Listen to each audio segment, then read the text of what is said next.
नमस्कार दोस्तों, आप सुन रहे हैं ऑडियो पॉडकास्ट जहां हम लाते हैं पंचतंत्र की ज्ञानवर्धक और जीवन पाठ सिखाने वाली कहानियां।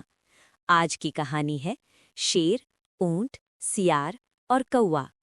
ये कहानी हमें सिखाती है कि चालाक और स्वार्थी लोगों की संगति में सीधे साधे और भोले लोग अक्सर नुकसान उठाते हैं।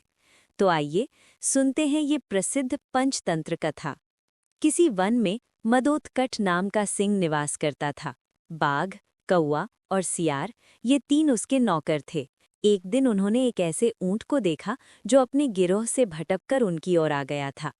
उसको देखकर सिंह कहने लगा, अरे वाह, ये तो विचित्र जीव है। जाकर पता तो लगाओ कि ये वन्य प्राणी है अथवा कि ग्राम्य प्राणी।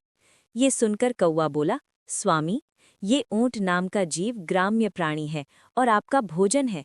आप इसको मारकर खा जाइए।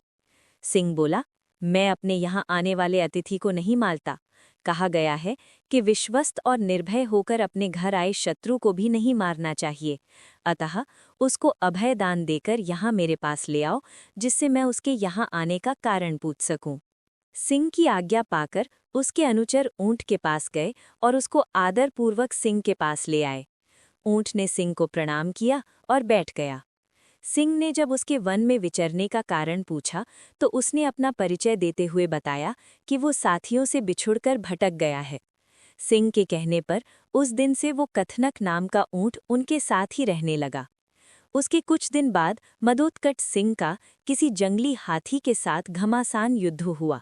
उस हाथी के मूसल के समान दांतों के प्रहार से सिंह अधमरा तो हो गया, किंतु किसी प्रकार जीवित रहा, पर वो चलने फिरने में अशक्त हो गया था। उसके अशक्त हो जाने से कौवे आदि उसके नौकर भूखे रहने लगे, क्योंकि सिंह जब शिकार करता था तो उसके नौकरों को उसमें से भोजन मिला करता था। अब सिंह शिकार करने में असमर्थ था। उनकी दुर्दशा देखकर सिंह बोला, किसी ऐसे जीव की खोज करो कि जिसको मैं इस अवस्था में भी मारकर तुम लोगों के भोजन की व्यवस्था कर सकूं। सिंह की आज्ञा पाकर वे चारों प्राणी हर तरफ शिकार की तलाश में घूमने निकले। जब कहीं कुछ नहीं मिला तो कौवे और सियार ने परस्पर मिलकर सलाह की। श्रृगाल बोला, मित्र कौवे, इधर उधर भटकने से क्या लाभ, क्यों न इस कथनक को मारकर उसका ही भोजन किया जाए।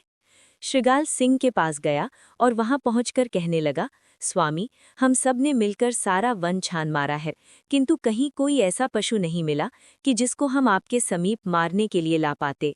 अब भूख इतनी सता रही है कि हमारे लिए एक भी पग चलना कठिन हो गया है।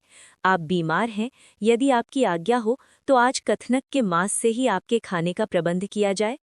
पर सिंह ने ये कहते हुए मना कर दिया कि उसने ऊंट को अपने यहाँ पनाह दी है, इसलिए वो उसे मार नहीं सकता। पर श्रृगाल ने सिंह को किसी तरह मना ही लिया। राजा की आज्ञा पाते ही श्रृगाल ने तत्काल अपने साथियों को बुला लाया। उसके साथ ऊंट भी आया। उन्हें देखकर सिंह ने पूछा, तुम लोगों को कुछ मिला? कौवा, सियार, बाघ सहित दूसरे जानवरों ने बता दिया कि उन्हें कुछ नहीं मिला, पर अपने राजा की भूख मिटाने के लिए सभी बारी बारी से सिंह के आगे आए और विनती की कि वो उन्हें मारकर खा लें। पर श्रृगाल हर किसी में कुछ न कुछ खामी बता देता ताकि सिंह उन्हें न मार सके। अंत में ऊंट की बारी आई। बेचारे सीधे साधे कथनक ऊंट ने जब ये देखा कि सभी सेवक अपनी जान देने की विनती कर रहे हैं तो वो भी पीछे नहीं रहा। उसने सिंह को प्रणाम करके कहा, स्वामी, ये सभी आपके लिए अभक्ष्य हैं। किसी का आकार छोटा है, किसी के तेज नाखून हैं, किसी की देह पर घने बाल हैं। आज तो आप मेरे ही शरीर से अपनी जीविका चलाइए, जिससे कि मुझे दोनों लोकों की प्राप्ति हो सके। कथनक का इतना कहना था कि व्याघ्र और सियार उस पर झपट पड़े और देखते ही देखते उसके पेट को चीर कर रख दिया। बस फिर क्या था, भूख से पीड़ित सिंह और व्याघ्र आदि ने तुरंत ही उसको चट कर डाला। दोस्तों, इस कहानी से हमें ये महत्वपूर्ण सीख मिलती है कि स्वार्थी और कपटी मित्र अंततः धोखा देते हैं। भोलेपन और अधिक त्याग का गलत लाभ उठाया जा सकता है। कठिन समय में सोच समझकर निर्णय लेना बहुत जरूरी है। शिक्षा, बिना विवेक के किया गया त्याग स्वयं के विनाश का कारण बन सकता है। अगर आपको ये कहानी पसंद आई हो तो लाइक करें, शेयर करें और ऑडियो पॉडकास्ट चैनल को सब्सक्राइब जरूर करें।